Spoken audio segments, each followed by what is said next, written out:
Hello everyone, welcome back to this YouTube channel. तो इस session में हम लोग टॉप 25 इंपोर्टेंट क्वेश्चन कवर करेंगे। अगर आप किसी भी कॉम्पिटिटिव एग्जाम का प्रिपरेशन कर रहे हैं तो वीडियो लास्ट तक जरूर देखिएगा। चलिए वीडियो शुरू करते हैं। जल्दी से इसको लाइक कर दीजिए और चैनल पे नए हैं तो जल्दी से चैनल को सब्सक्राइब कर लीजिए। तो ये जनरल नॉलेज का सेशन है जिसमें 25 इंपोर्टेंट क्वेश्चन कवर किए जाएंगे।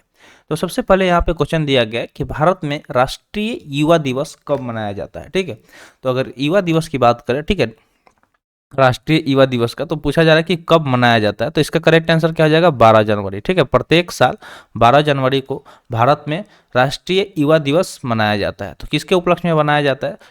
तो जो स्वामी विवेकानंद थे उनके जन्म दिवस के उपलक्ष्य में प्रत्येक साल 12 जनवरी को राष्ट्रीय युवा दिवस मनाया जाता है। ठीक है, ये चीज़ आपको याद रखना है, ये काफ़ी इंपॉर्टेंट पॉइंट है। चलिए आगे बढ़ते हैं नेक्स्ट क्वेश्चन की तरफ। नेक्स्ट क्वेश्चन दिया गया सेकेंड नंबर क्वेश्चन। क्वेश्चन आपके सामने है कि भारत सरकार ने कोविशील्ड कोरोना वैक्सीन डोज के लिए किसके साथ समझौते पर हस्ताक्षर किया। ठीक है, तो जो कोरोना को लेके जो वैक्सीन बनाया गया तो उसको लेके मतलब भारत सरकार ने जो कोविशील्ड कोरोना वैक्सीन डोज था उसके लिए किसके साथ समझौता किया था और उस मतलब हस्ताक्षर किया था। तो उसका करेक्ट आंसर क्या आ जाएगा? Serum institute of India. ठीक है, सीरम इंस्टीट्यूट ऑफ इंडिया के साथ भारत सरकार ने कोविशील्ड कोरोना वैक्सीन डोज के लिए समझौता करके हस्ताक्षर किया था। ठीक है, तो इसका करेक्ट आंसर क्या होगा? Serum institute of India. ठीक है, कोविशील्ड जो कि कोरोना वैक्सीन डोज था उसके लिए। थर्ड क्वेश्चन दिया गया कि विश्व का सबसे बड़ा महाद्वीप कौन सा देश है। ठीक है, महाद्वीपीय देश कौन सा है, पूछा है कौन सा देश है। तो विश्व का सबसे बड़ा महाद्वीपीय कौन सा है? तो महाद्वीप यहाँ पे देश नहीं होगा, महाद्वीप कौन सा है ये पूछा गया। तो करेक्ट आंसर हो जाएगा एशिया। ठीक है, सबसे बड़ा महाद्वीप बच्चा बच्चा को पता है कि एशिया होता है। अगर एक फैक्ट की बात बताया तो जो भी मतलब कॉन्टिनेंट है, ठीक है, कॉन्टिनेंट को हम लोग इंग्लिश में महाद्वीप बोलते हैं। तो जब भी आप कॉन्टिनेंट को इंग्लिश में लिखेंगे, ठीक है, जब इंग्लिश में लिखेंगे तो जिस वर्ड से वो स्टार्ट होगा उसी वर्ड से एंड होगा। जैसे अगर एशिया लिखते हैं तो एशिया क्या होगा? एशिया के लास्ट स्टार्ट में भी ए है और लास्ट में भी ए है। ठीक है, तो ये चीज़ एक क्या है, फैक्ट की चीज़ है। इसको आपको या इसको चेक कर सकते हैं कि जो भी मतलब कॉन्टिनेंट का नाम अगर आप लिखेंगे स्टार्ट जिस वर्ड से होगा उसी वर्ड से एंड होगा। ठीक है, तो कितने कॉन्टिनेंट है पूरे वर्ल्ड में? 7 कॉन्टिनेंट है, जिसमें सबसे बड़ा कौन सा है? तो एशिया। और जो हमारा भारत है वो एशिया कॉन्टिनेंट का एक देश है। ठीक है, एशिया कॉन्टिनेंट का यानी कि एशिया महाद्वीप का एक देश है। तो सबसे बड़ा महाद्वीप पूछा गया है तो वो कौन सा हो जाएगा? एशिया हो जाएगा। ठीक है, नेक्स्ट क्वेश्चन है कि रेल पथ के मीटर गेज की चौड़ाई कितनी होती है। ठीक है, तो जो रेल पथ होता है यानी कि आप देखते होंगे रेलवे ट्रैक इस तरह से होता है, इसमें बीच में कुछ इस तरह का लगा होता है। तो ये जो मतलब पूछा जा रहा है कि जो रेल पथ के मीटर गेज की चौड़ाई कितनी होती है। जो ये मीटर गेज है ना, यहाँ पे इसको हम दूसरे कलर से मार्क करें कि जो ये गेज है इसका चौड़ाई कितना होता है। ठीक है, मान लीजिए कि ये रेल पथ हो गया तो यही पूछा जा रहा है कि इसका चौड़ाई कितना होता है। तो करेक्ट आंसर कितना हो जाएगा? 1 मीटर हो जाएगा। ठीक है, 1 मीटर इसका चौड़ाई होता है। कितना होता है? 1 मीटर होता है। ठीक है, अगला क्वेश्चन है कि किस जानवर को रेगिस्तान का जहाज कहा जाता है। ठीक है, ये बहुत बेसिक क्वेश्चन है कि रेगिस्तान का जहाज किस जानवर को कहा जाता है। तो इसका करेक्ट आंसर हो जाएगा ऊँट, क्योंकि ऊँट ही ऐसा जानवर है जो रेत पे बहुत अच्छे तरीके से चल सकता है, काफ़ी स्पीड में चल सकता है। ठीक है, और उसे पानी बिना एक बार वो पानी पीता है तो कुछ टाइम तक उसे पानी की ज़रूरत नहीं होती है। इसलिए जो ऊँट है रेगिस्तान के लिए काफ़ी ज़्यादा इंपॉर्टेंट है। तो इसलिए रेगिस्तान का जो जहाज है उसे ऊँट को कहा जाता है। किसे कहा जाता है? तो ऊँट को कहा जाता है। नेक्स्ट क्वेश्चन दिया गया कि ट्रैफिक सिग्नल की शुरुआत सबसे पहले किसने की थी। तो आप देखते होंगे कि जो ट्रैफिक सिग्नल है जैसे रोड पे भी रहता है, रेलवे में भी होता है, तो सबसे पहले जो ट्रैफिक सिग्नल की शुरुआत की गई थी रेलवे द्वारा की गई थी। ठीक है, क्योंकि ट्रैफिक सिग्नल ना हो तो काफ़ी ज़्यादा देखेंगे कि आपको जाम लग जाएगा, एक्सीडेंट का संभावना बढ़ जाता है। ठीक है, जैसे ज़्यादातर क्रॉसिंग, जैसे मान लीजिए कि क्रॉसिंग हो गया, ठीक है, तो इधर वाला तेज़ी से जा रहा है, इधर वाला भी बिना देखे जा रहा है, अगर बिना रुके तो यहाँ पे जो कोलिजन का संभावना है बढ़ जाएगा। ठीक है, टकराने का, इधर वाला इससे टकरा जाएगा। ठीक है, तो इसलिए क्या किया जाता है कि यहाँ पे ट्रैफिक लाइट लगा दिया जाता है। ठीक है, चारों तरफ ट्रैफिक लाइट होता है, यहाँ से इधर वाले को रोकता है, यहाँ से इधर वाले को रोक दिया जाता है, इधर से इधर वाले को रोक दिया जाता है और इधर से इधर वाले को रोक दिया जाता है। एक साइड को रोक के दूसरी साइड वाले को क्या किया जाता है? पार कराया जाता है। तो रेलवे में भी ऐसा किया जाता है कि मान लीजिए कि एक प्लेट मतलब अगर जाएंगे किसी भी स्टेशन पे तो वहाँ पे अलग अलग इस तरह का आपको देखने को मिल जाएगा प्लेटफॉर्म। ठीक है, अलग अलग इस तरह से रेल पटरियाँ देखने को मिल जाएगा, जिस पे गाड़ी अगर एक साथ आना हो तो ये सब बाद में जाके आगे ज्वाइंट हो जाता है। ठीक है, 1 या 2 हो जाता है। तो मान लीजिए कि एक साथ अगर गाड़ी आ रही है तो एक साथ आ रहा है तो इसके लिए सिग्नल जरूरी है ना, कि सिग्नल दिया जाएगा कि किसको किस वाले पटरी पे जाना है। तो इसलिए रेलवे ने क्या किया कि ट्रैफिक सिग्नल की सबसे पहले शुरुआत की थी। तो करेक्ट आंसर क्या हो जाएगा? रेलवे हो जाएगा। ठीक है, नेक्स्ट क्वेश्चन दिया गया कि बाणभट्ट किस सम्राट के राज दरबारी कवि थे। तो बाणभट्ट एक राज दरबारी कवि थे, ठीक है। उनके बारे में पूछा जा रहा है कि वो किस सम्राट के राज दरबारी कवि थे। तो करेक्ट आंसर क्या हो जाएगा, हर्षवर्धन, ठीक है। हर्षवर्धन के राज दरबारी कवि कौन थे, तो बाणभट्ट थे। करेक्ट आंसर क्या हो जाएगा, बाणभट्ट, जो कि हर्षवर्धन के राज दरबारी कवि थे, ठीक है। अगला क्वेश्चन है कि वायुमंडलीय दाब मापने का पैमाना क्या है, ठीक है। जो वायुमंडलीय दाब है, जिसको हम लोग इंग्लिश में एटमॉस्फेरिक प्रेशर बोलते हैं, ठीक है। एटमॉस्फेरिक प्रेशर बोलते हैं, तो उसको नाप जो मापा जाता है, ठीक है, उसको मापा जाता है, मेजर किया जाता है। तो उसका पैमाना क्या है, ठीक है। उसके पैमाना की अगर हम बात करें तो बैरोमीटर, ठीक है। जो बैरोमीटर है, इसका इस्तेमाल करके हम लोग एटमॉस्फेरिक प्रेशर यानी कि वायुमंडलीय दाब को मेजर करते हैं कि यानी कि मापते हैं। तो करेक्ट आंसर क्या हो जाएगा, बैरोमीटर। बैरोमीटर एक तरह का इंस्ट्रूमेंट भी है, जिसका प्रयोग करके हम लोग क्या करते हैं, एटमॉस्फेरिक प्रेशर यानी कि वायुमंडलीय दाब का मेजरमेंट करते हैं, मापते हैं। अगला क्वेश्चन है कि रविन्द्रनाथ टैगोर ने भारत के अलावा किस देश का राष्ट्रीय गान लिखा है। तो आपको पता होगा कि जो हमारा राष्ट्रीय गान जाना गाना माना, ठीक है, जाना गाना माना जो है, ये किसके द्वारा लिखा गया है, तो रविन्द्रनाथ टैगोर जी द्वारा लिखा गया, ठीक है। जिसको महात्मा गांधी ने गुरुदेव नाम दिया था, ठीक है। कौन सा नाम दिया था, गुरुदेव दिया था। और रविन्द्रनाथ टैगोर ने महात्मा गांधी को महात्मा नाम दिया था, ठीक है। महात्मा नाम दिया था किसने, तो रविन्द्रनाथ टैगोर ने। तो ये दोनों चीज याद रखिएगा कि महात्मा गांधी ने इनको गुरुदेव से पुकारा था और रविन्द्रनाथ टैगोर ने इनको महात्मा से पुकारा था। तो इनके बारे में पूछा जा रहा है कि इन्होंने जन गण मन यानी कि जो कि भारत का राष्ट्रगान है, तो इसके अलावा और कौन से देश का राष्ट्रीय गान लिखा है। तो करेक्ट आंसर हो जाएगा बांग्लादेश, ठीक है।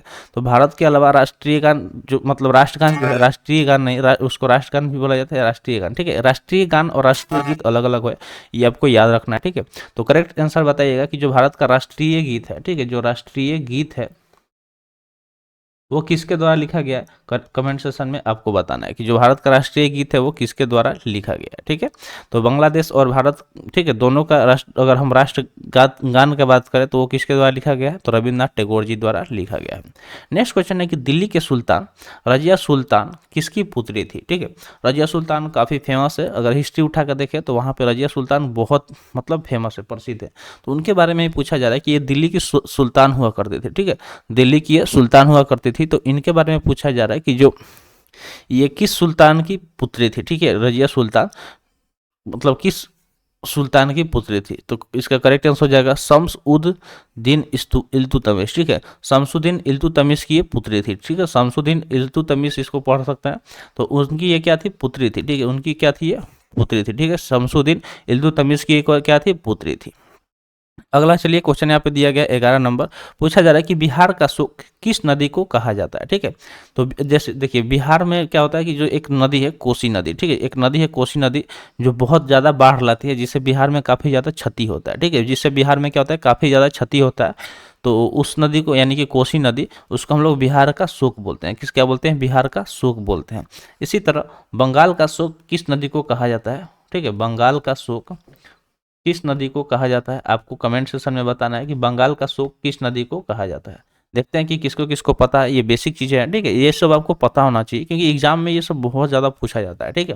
तो बिहार का शोक आपको पता चल गया कि किस नदी को बोला जाता है, तो कोसी नदी को बोला जाता है, ठीक है। और बंगाल का शोक आपको कमेंट सेक्शन में बताना है। चलिए बढ़ते हैं नेक्स्ट क्वेश्चन की तरफ। नेक्स्ट क्वेश्चन दिया गया कि प्लासी का युद्ध कब हुआ था, ठीक है। बैटल ऑफ प्लासी के बारे में पूछा गया कि जो प्लासी का युद्ध हुआ था वो कब हुआ था। तो इसका करेक्ट आंसर क्या हो जाएगा, 1757 ईस्वी में, ठीक है। 1757 ईस्वी में प्लासी का युद्ध हुआ था, ठीक है। कब हुआ था, तो 1757 ईस्वी में प्लासी का युद्ध हुआ था। तो आपको बस इतना याद रखना है कि 1757 में क्या हुआ था, प्लासी का युद्ध हुआ था। अब एक हम लोग जानते हैं, जब भी दुबई का एक बहुत फेमस चीज़ है जिसका नाम है बुर्ज खलीफा। क्या नाम है, तो बुर्ज खलीफा, ठीक है। तो वही पूछा जा रहा है कि जो बुर्ज खलीफा है उसके मालिक कौन है, ठीक है। जो बुर्ज खलीफा है इसके मालिक कौन है, तो ये दुनिया का सबसे ऊंचा टावर है, ठीक है। दुनिया का सबसे ऊंचा टावर कौन सा, वर्ल्ड्स हाईएस्ट टावर इसके नाम से जानते हैं, ठीक है। वर्ल्ड हाईएस्ट टावर के नाम से इसको जानते हैं, जो कि कहाँ पे स्थित है, दुबई में स्थित है, ठीक है। बहुत लोग जाते हैं घूमने तो यहाँ पे जरूर जाते हैं। तो बुर्ज खलीफा को पूछा जा रहा है कि इसके जो ऑनर है वो कौन है, इसके मालिक कौन है, ये पूछा जा रहा है। तो इसका करेक्ट आंसर अगर हम देखें तो करेक्ट आंसर क्या हो जाएगा कि एच शेख खलीफा बिन जायद, ठीक है, एच शेख खलीफा बिन जायद जो कि कौन है, ऑनर है यानी कि मालिक हैं किसके, तो बुर्ज खलीफा के, जो कि कहाँ पे स्थित है, तो दुबई में स्थित है। ये बहुत बेसिक क्वेश्चन है, आपको याद रखना है। चलिए बढ़ते हैं नेक्स्ट क्वेश्चन की तरफ। अगर नेक्स्ट क्वेश्चन हम देखें तो नेक्स्ट क्वेश्चन दिया गया कि जैतून किस देश में बड़े पैमाने पर उगाया जाता है, ठीक है, जैतून का प्रयोग किया जाता है तेल वगैरह में। तो वही पूछा जा रहा है कि जो जैतून है, ठीक है, क्या चीज़, जैतून। तो ये पूछा जा रहा है कि किस देश में बड़े पैमाने पर उगाया जाता है। तो इसका करेक्ट आंसर अगर हम देखें तो करेक्ट आंसर क्या हो जाएगा, फ्रांस, ठीक है, जो फ्रांस है वहाँ पे जैतून को बड़े पैमाने में उगाया जाता है। यानी कि जिसकी अगर हम खेती की बात करें तो सबसे ज़्यादा कहाँ पे होता है, तो फ्रांस में जैतून की खेती की जाती है। नेक्स्ट यहाँ पे दिया गया कि कंचनजंगा पर्वत शिखर कहाँ स्थित है, ठीक है, एक पर्वत शिखर के बारे में पूछा जा रहा है, कौन सा, कंचनजंगा पर्वत शिखर। तो इसके बारे में पूछा जा रहा है कि ये कहाँ पे स्थित है। तो अगर इसके करेक्ट आंसर की हम बात करें तो इसका करेक्ट आंसर क्या हो जाएगा, तो इसका करेक्ट आंसर हो जाएगा सिक्किम, ठीक है, जो सिक्किम राज्य है, ठीक है, बिहार का जो सिक्किम राज्य, सॉरी भारत का जो सिक्किम राज्य है वहाँ पे कंचनजंगा पर्वत शिखर आपको देखने को मिल जाएगा, ठीक है। जब अगर आप इंडिया का मैप बनाएंगे, जब इंडिया का आप मैप बनाएंगे तो नीचे से जब इस तरह से जाएंगे ना, यहाँ पे इस तरह से एक उभरा हुआ पार्ट देखने को मिलेगा, यही क्या है, सिक्किम है, यही क्या है, सिक्किम राज्य है, और यहीं पे आपको देखने को मिल जाएगा कंचनजंगा पर्वतमाला शिखर, ठीक है। तो करेक्ट आंसर क्या हो गया, सिक्किम हो गया।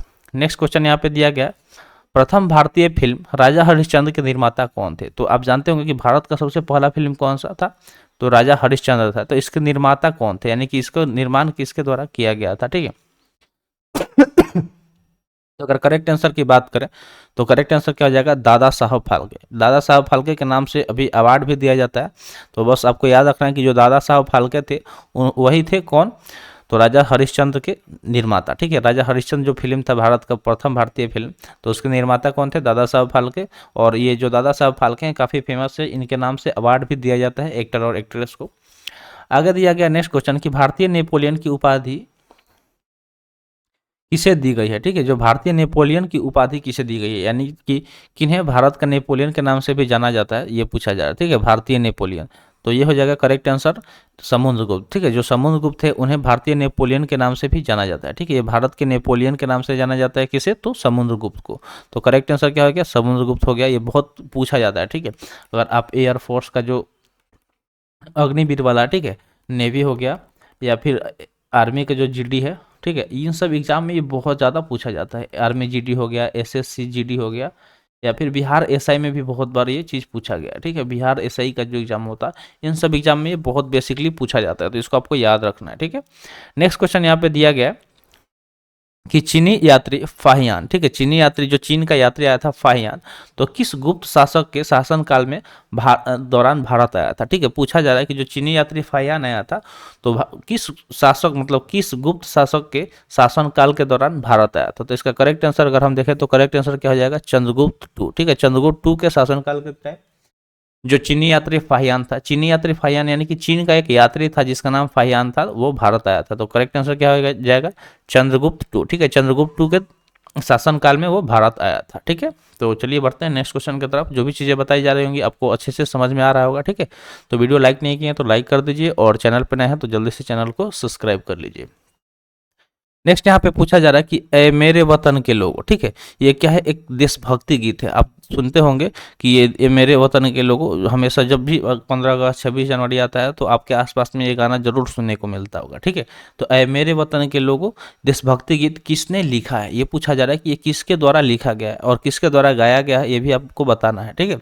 तो करेक्ट आंसर क्या हो जाएगा, प्रदीप, ठीक है, प्रदीप के द्वारा ये लिखा गया ए मेरे वतन के लोगों, जो कि काफ़ी मतलब अगर आप इसको सुनेंगे ना तो आपका रोआ खड़ा हो जाएगा, इतना ये मतलब सेंसिटिव गाना है, ठीक है, देशभक्ति गीत है।